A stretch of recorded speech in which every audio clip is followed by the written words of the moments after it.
आठगड़ नदीकूल अंचल नारंगपस्त ग्रामर राजकिशोर खटुआ एकाधारे थिले जड़े साहित्यिक पूर्वतन प्रधान शिक्षक धवलेश्वर संकीर्तन महामंडल सभापति ग्रामर मुरबी अनेक पदवी से काम करिसेंती। तांको द्वादश अवसर में नारंगपस्त नीलकंठेश्वर मंदिर प्रांगण में स्मृतिचारण एवं प्रार्थना सभा अनुष्ठित होईछि। एही सभारे बहु बुद्धिजीवी पूर्वतन शिक्षक पूर्वतन प्रशासनिक अधिकारी श्रीराम वरिष्ठ नागरिक संघर कर्मकर्ता एवं तांकर छात्र छात्री माने उपस्थित रही स्मृतिचारण करथिले। विचित्रानंद प्रतिहारी, बिंबाधर नायक, गुरुचरण प्रधान, प्रताप किशोर महापात्र, बंशीधर शतपथी, प्रफुल्लचंद्र खटुआ प्रमुख बहु व्यक्ति विशेष उपस्थित थिले। किरण बिहारी खटुआ सभा कार्य परिचालना करथिले।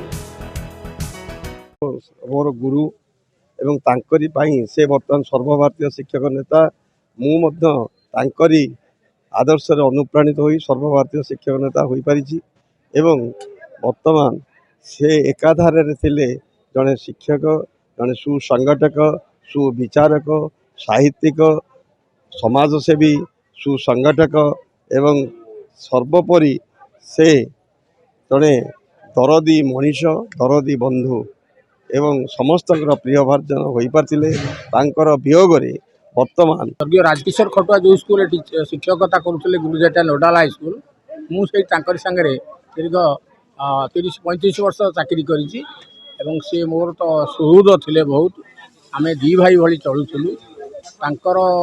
भविष्य तो बहु गुण अधिकार थिले जड़े दक्ष शिक्षक जदिव से खेल शिक्षक थिले किंतु खेल शिक्षक सहित से उड़िया साहित्य पारंगम थिले। तेणु उपर श्रेणी दशम एकादश से ओडिया पढ़ाऊले और ओडिया पढ़ाइबा शैली एत उन्नतधरण थिला जे जी संस्पर्श में जानी जेहेतु बहुत पुराना शास्त्र से पढ़ी तेणु पिलामानंको अति सुंदर भाव में लालित्य स्वर में पढ़ी बुझे पारुले। कटक 14 नवीन राव को रिपोर्ट जे न्यूज।